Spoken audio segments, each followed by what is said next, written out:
Mercury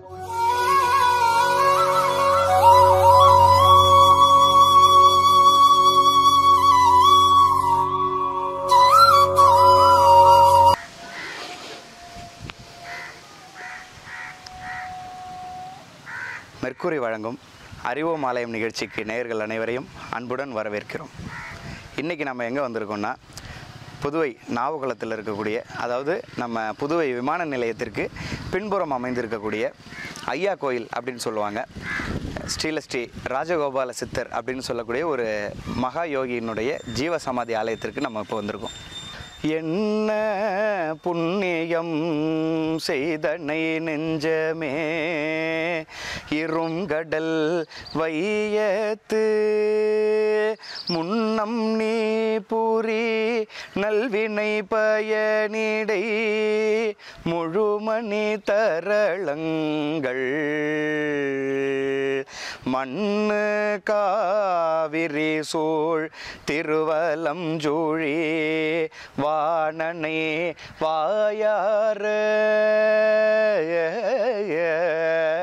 மண்ணு காவிரி சூழ் திருவலம் ஜூழி வாணனை வாயார பண்ணியாதரித்து எத்தியும் பாடியும் வழிபடும் அதனாலே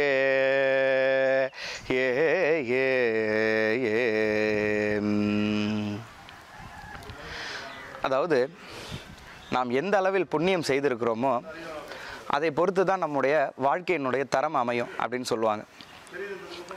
அதாவது மானுடராக பிறப்பதற்கு ஒரு புண்ணியம், அதுலேயும் ஒரு படி மேலே போய் பார்க்கணும் அப்படின்னா இந்த பாரத கண்டம்னு சொல்லக்கூடிய இந்த பாரத தேசம், நம்ம இந்தியாவில் பிறக்கிறது அதை விட புண்ணியம். இந்தியாவில் பிறந்தால் மட்டும் போதுமா அப்படின்னா அப்படி கிடையாது. தமிழ்நாட்டில் பிறக்கிறது இந்த பாரத கண்டத்தில் பிறக்கிறத காட்டிலும் இன்னும் புண்ணியம்னு சொல்லலாம். அந்த தமிழ்நாட்டுக்கே வந்து ஒரு தனி சிறப்பான ஒரு மாநிலம் அப்படின்னு சொல்லலாம், இல்லை ஒரு புனித பூமின்னு சொல்லலாம். தெளிவாக சொல்லணும்னா சித்தர்கள் பூமின்னு சொல்லலாம். அது எது அப்படின்னா நம்ம பாண்டிச்சேரி தான். இந்த பாண்டிச்சேரியில் சித்தர்கள் அப்படின்னாலே எல்லாருக்குமே வந்து பல சித்தர்கள் கோயிலோட வந்து தெரிஞ்சு வச்சுருந்துருப்பாங்க. ஏன் அப்படின்னா நிறைய சித்தர்கள், மகான்கள், யோகிகள் வாழ்ந்த ஒரு அற்புதமான ஒரு பகுதி இந்த புதுவை. இதில் என்ன ஒரு தனி சிறப்பு அப்படின்னு பார்த்தோன்னா, திருமண திசையெங்கும் சித்தர்கள் கோயிலாக தான் இருக்கும். அந்த வகையில் இந்த புதுவை மண்ணில், இந்த ஆன்மீக பூமியில் ஒரு சித்த மகா யோகியாக தோன்றுறதுக்கு அவங்கெல்லாம் எவ்வளோ புண்ணியம் பண்ணியிருப்பாங்கங்கிறத நம்ம இதை யோசிக்கும் போதே நம்ம வந்து புரிஞ்சிக்க முடியும். அந்த மாதிரி புதுவையில் தோன்றின ஒரு புதுவை பாண்டிச்சேரி சித்தர் தான் நம்ம ராஜகோபால சுவாமிகள். முதல்ல சித்தர்கள் அப்படின்னா யார் அப்படிங்கிறத தெரிஞ்சுக்கலாம்.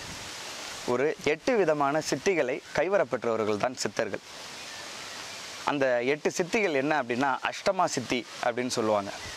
அனிமா, மகிமா, லஹிமா, கரிமா, வசித்துவம், ஈசத்துவம், பரகாமியம் உள்ளிட்ட 8 விதமான சித்திகள்.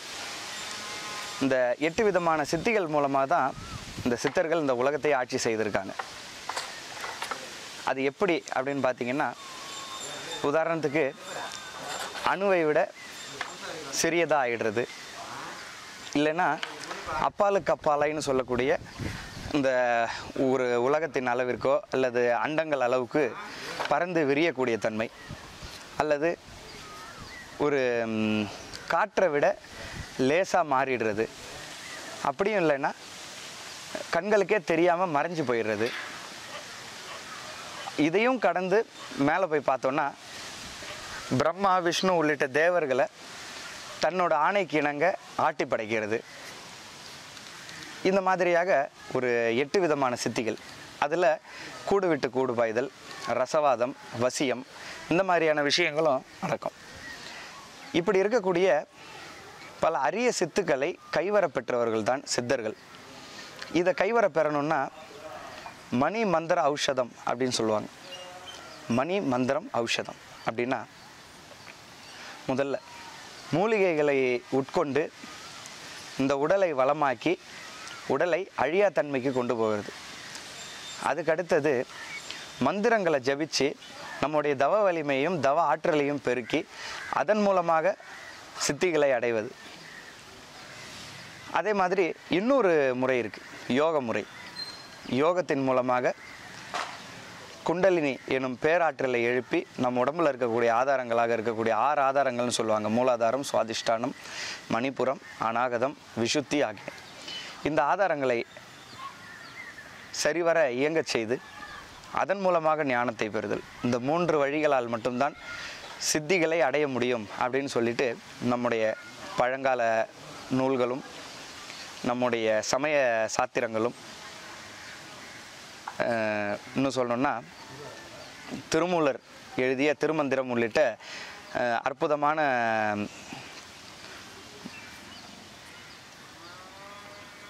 நூல்களும் அதை தான் சொல்லுது. அந்த வகையில் பார்த்தோம் அப்படின்னா நிறைய விஷயங்கள் இருக்குது. சில சித்தர்கள் தானாகவே சித்திகளை இறைவன் திருவருளால் பெற்றார்கள். இன்னும் ஒரு சிலர் தன்னுடைய உடலையும் மனதையும் வருத்தி நிறைய பயிற்சிகளை செய்து அதன் மூலமாக அடைந்தார்கள். அந்த வகையில் இங்கே நம்ம வந்திருக்கக்கூடிய இந்த கோயில், அதாவது ராஜகோபால சுவாமி கோயில்னு சொல்கிறாங்க. இந்த கோயிலுக்கு இந்த பகுதியில் இருக்கக்கூடிய மக்கள் ஐயா கோயில் அப்படின்னு சொல்லிட்டு அன்போடு சொல்கிறாங்க. இந்த கோயிலினுடைய தனி சிறப்பு என்ன அப்படின்னா 1954ஆம் வருடம் ஒரு தவ யோகி ஒரு சாதாரண இயல்பான வாழ்க்கை வாழக்கூடிய ஒரு ஏழை தம்பதியினருக்கு மகனாக பிறக்கிறார். அவரோட பெயர் ராஜகோபாலன். இவரோட தாய் தந்தையர் என்ன அப்படின்னு பார்த்தீங்கன்னா வீடு கட்டுமான தொழில் செய்யக்கூடியவர்கள். அவங்க வந்து இந்த கட்டுமான பணிகளை செய்து அதன் மூலமாக வரும் வருமானத்தில் குடும்பம் நடத்திட்டு வந்தாங்க. அப்படி இருக்கும் பொழுது சின்ன வயதிலிருந்தே சிவத்தின் மீது அளவற்ற நாட்டம் கொண்டவராக ராஜகோபாலன் வளர்றார். சிறு வயதிலேயே பாண்டிச்சேரியில் சில சித்தர்களோட பெயர் சொன்னால் எல்லாருக்குமே தெரியும். அந்த வகையில் ரொம்ப முக்கியமான ஒரு சித்தர் அக்கா சுவாமிகள். அக்கா சுவாமிகளை தன்னுடைய குருவாக கொண்டு நிறைய ஆன்மீக வழிபாடுகள், நிறைய ஆன்மீக அனுபவங்களை பெற்றவர் தான் இந்த ராஜகோபால சுவாமிகள்.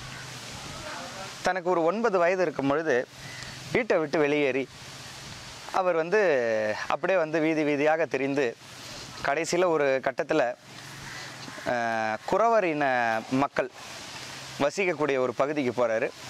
அங்கே ஒரு குறவருடைய குடிசையில் தங்கியிருக்கார். தங்கியிருக்க அந்த குடிசையில் அந்த குறவர் இனத்து தம்பதியினர் அவங்கள அந்த சித்தர் அதாவது அப்போ சிறு வயதாக இருக்கார். அவர் தன்னுடைய மகனாக நினைத்து ரொம்ப அருமையாக வளர்க்குறாங்க. அவங்க வீதிகளில் போய் பிச்சை எடுத்து அதில் வரக்கூடிய உணவை தான் உண்டாலும் கூட தன்னோட குழந்தைகளுக்கு அந்த பிச்சை எடுத்த உணவை உட்கொள்ள வச்சாலும் ராஜகோபால சுவாமிகளுக்கு அவங்க கிட்ட இருக்கக்கூடிய தான் பிச்சை எடுத்த பணத்தில், யாசகமாக பெற்ற பணத்தில், அந்த சில்லறைகளில் கடையில் தான், அதாவது ஹோட்டலில் சாப்பாடு வாங்கி கொடுப்பாங்களாம். அப்போது அவரை எந்த அளவுக்கு அவங்க சிறப்பாக வளர்த்துருப்பாங்க அப்படிங்கிறத நம்ம இதிலேருந்தே புரிஞ்சிக்கலாம். இப்படி இருக்கும் போது இவர் கொஞ்சம் கொஞ்சமாக வளர்ந்து நிறைய ஞான கருத்துக்களையும் ஆன்மீகம் சார்ந்த அறிவாற்றல்களையும் பெருக்கிக் கொள்கிறார். அதற்கு அவருடைய குருவான அக்கா சுவாமிகள் ரொம்ப உறுதுணையாக இருந்து அவருக்கு சூக்குமமாக உணர்த்துகின்றார். அதாவது உண்மையான தீக்கை என்பது என்ன அப்படின்னு பார்த்தோன்னா, தேகத்தோடு ஒரு குரு இருந்து தருவதை காட்டிலும் சூக்குமமாக அந்த குரு தோன்றி நமக்குள் உணர்த்துவது தான் உண்மையான ஞான உபதேசம் அப்படிங்கிறது தான் திருமந்திரமும் சொல்லுது. அந்த வகையில் தன்னுடைய ஜீவனை உணர்ந்தால் அவர்கள் சிவத்தோடு இணங்கி விடுகிறார்கள், சிவத்தின் தன்மையை பெற்று விடுகிறார்கள். இதுக்கு எப்படி உதாரணம் சொல்லலாம் அப்படின்னா, திருமந்திரத்தில் உள்ளம் பெருங்கோயில், ஊனுடம்பு ஆலயம், வல்லார் பிரானாருக்கு வாய் கோபுரவாயில், தெல்ல தெளிந்தார்க்கு ஜீவன் சிவலிங்கம் கள்ள புலனைந்தும் காண மணி விளக்கே அப்படின்னு ஒரு திருமந்திர பாடல் இருக்குது. அந்த பாடலினுடைய விளக்கமே என்ன அப்படின்னு பார்த்தோன்னா, தெல்ல தெளிந்தார்க்கு ஜீவன் சிவலிங்கம். நம்ம தெளிவாக, அதாவது இறைவனை தெளிவாக உணர்ந்து கொண்டோம், ஞானத்தோடு திகழ்கின்றோம் அப்படின்னாலே இந்த உடம்பில் இருக்கக்கூடிய உயிர் தான் சிவம், இந்த உடலை தாங்கி இருக்கக்கூடிய உயிர் தான் சிவம், இந்த உயிரை தாங்கி இருக்கக்கூடிய உடல் தான் சிவம் அப்படிங்கிறத வந்து நம்ம வந்து தெளிவாக புரிஞ்சுப்போம். இதை புரிஞ்சுக்கிட்டோம் அப்படின்னாலே நாம் வந்து ஒரு யோகியாக மாறிடலாம். அந்த வகையில் பிற்பாடு மீண்டும் தன்னுடைய தாய் தந்தையர்கிட்ட வந்து சேர்ந்துடுறார். தன்னை தாய் தந்தையர்கிட்ட வந்து மீண்டும் வந்து சேர்ந்ததுக்கப்புறம் அவங்களோட நாளொரு மேனியும் பொழுதொரு வண்ணமுமாக வளர்றார். அந்த வகையில் என்ன ஆகுது அப்படின்னு பார்த்தீங்கன்னா, இவரோட வாழ்க்கையிலேருந்து நாம் இன்னொரு சிறப்பான ஒரு விஷயத்தை தெரிஞ்சுக்கலாம். அது என்ன அப்படின்னு பார்த்தீங்கன்னா, பொதுவாகவே சித்தர்கள், முனிவர்கள், யோகிகள் இப்படி இருக்கக்கூடிய எல்லாருமே பெரும்பாலும் துறவிகளாக தான் இருந்து நம்ம பார்த்துருப்போம். காவி கட்டியிருப்பாங்க அல்லது வெறும் கோவணத்தாடை உடுத்தியிருப்பாங்க. அதுவும் இல்லைனாக்கா வந்து ஆடையே இல்லாமல் திகம்பரமாக, அதாவது 8 திசைகளையும் காற்றையுமே வந்து தன்னோட ஆடையாக கொண்டு அனைத்தையும் துறந்த ஒரு நிலையில் இருப்பாங்க. ஆனால் இவர் கொஞ்சம் வித்தியாசமானவர்னால் ரொம்ப வித்தியாசமானவர். ஏன்னா சித்தர்களில் அதிகமாக நம்ம வந்து இல்லறவாசிகளை பார்க்க முடியாது. இல்லறம்னா திருமணம் பண்ணி மனைவி மக்களோடு வாழ்ந்து அந்த வாழ்க்கையிலையும் வந்து சிவத்தை உணர்ந்து அந்த சிவத்தன்மையோடு ஒரு ஞானியாக வாழ்வது, இது வந்து அதிகமாக வந்து நம்ம வந்து பார்த்துருக்க முடியாது. சித்தர்களில் அதிகமாக இருக்கிறதுக்கு வாய்ப்பு இல்லை. 63 நாயன்மார்களில் பார்த்தோன்னா நிறைய பேர் வாழ்ந்திருக்காங்க. அவர்கள் வந்து சித்தர்கள்னு சொல்லிட முடியாது, அவர்கள் இறைவனுடைய திருத்தொண்டர்கள். அந்த வகையில் சுவாமிகள் அவருக்கு சரியான பருவம் வரும்பொழுது அவரோட தாய் தந்தையர் திருமணம் செய்து வைக்கிறாங்க. அவருக்கு மக்கட்பேறு, 4 ஆண் குழந்தைகள், அதுக்கப்புறம் பிற்காலத்தில் ஒரு பெண் குழந்தையும் எடுத்து வளர்க்குறாரு. இந்த மாதிரி அவரோட வாழ்க்கை போயிட்டு இருக்கும் பொழுது தன்னுடைய சித்து விளையாட்டுகளையும் தன்னுடைய ஞான விளையாட்டுகளையும் தன்னோட ஞான கருத்துக்களை தன்னுடைய சீடர்களுக்கு வழங்குறதையும் அவர் வந்து ஒரு பொழுதுலையும் தன்னுடைய குடும்பத்தையும் தன்னுடைய மனைவியும் விட்டு பிரியாமல் இல்லறத்திலேயே இருந்து வெள்ளை ஆடை உடுத்தி இல்லறத்தில் இருந்தே தான் வந்து இவ்வளோ விஷயங்களையும் இந்த சுவாமிகள் வந்து செய்திருக்கார். அப்படிங்கிறத நினைக்கும் பொழுது நமக்கே கொஞ்சம் ஆச்சரியமாக இருக்குது. வாங்க இந்த ஆலயத்தை போயிட்டு நம்ம இந்த பிரகாரங்களை சுற்றி பார்த்துட்டு வரலாம்.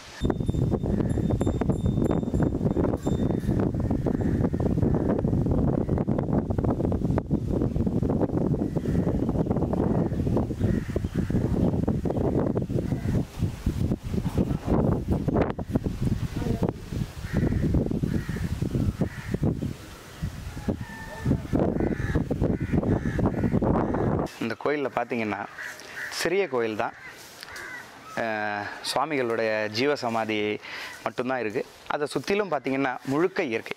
சிறிய கோயில் ஆனால் பெரிய இயற்கை வளம் அப்படின்னு சொல்லலாம். சுற்றிலும் வந்து வீடுகள்லாம் ரொம்ப குறைவு. அதே மாதிரி எங்கே பார்த்தாலும் மரங்கள், மூலிகை செடிகள், அந்த மாதிரி ரொம்ப ஒரு ரம்மியமான ஒரு சூழலில் இப்படிப்பட்ட ஒரு இடத்துல வந்து சுவாமிகள் சமாதி ஆகியிருக்காருன்னும் பொழுது உண்மையாலுமே அந்த இயற்கையால் கவரப்பட்டிருப்பார் அப்படின்னும் நம்ம கண்டிப்பாக ஒரு வகையில் வந்து சிந்திக்க தோணுது. இன்றைக்கி சுவாமிகள் சித்தி அடைந்த அந்த நட்சத்திரத்திலே நம்ம அந்த கோயிலை தரிசனம் பண்ண வந்திருக்கோங்கிறதுனால இன்றைக்கி வந்து அந்த அவருக்கு நடக்கக்கூடிய சிறப்பு அபிஷேகங்களையும் நம்ம வந்து கண்டு கழிக்கலாம்.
நமச்சிவாய மனோன்மணியம்மை நமச்சிவாய ஓம் நமச்சிவாய மனோன்மணியம்மை நமச்சிவாய நமச்சிவாய நமச்சிவாய குருவே நமச்சிவாய தனஜனேயே நமச்சிவாய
சிவாய ஓம் நம சிவாய ராஜகோபால சித்தரையனே நம சிவாய.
திருமகள் உலாவும் இருபுய முராரி திருமருக நாம பெருமாள்கான் ஜகதலமும் வானும் மிகுதி பெருபாடல் தெரிதரு குமார பெருமாள்கான் மருகுமடியார்கள் மனதில் விளையாடும் மரகத மயூர பெருமாள்கான் மணி தரளம் வீசிய நீ அருவி சூழ மருகு கதிர்காம பெருமாள்கான் அறவரைகள் நீர் பட அசுரர் மாள அமர் பொருத வீர பெருமாள்கான் அரவு பிறைவாரி விரவு சடைவேணி அமலர் குருநாத பெருமாள்கான் இருவினையிலாத தருவினை விடாத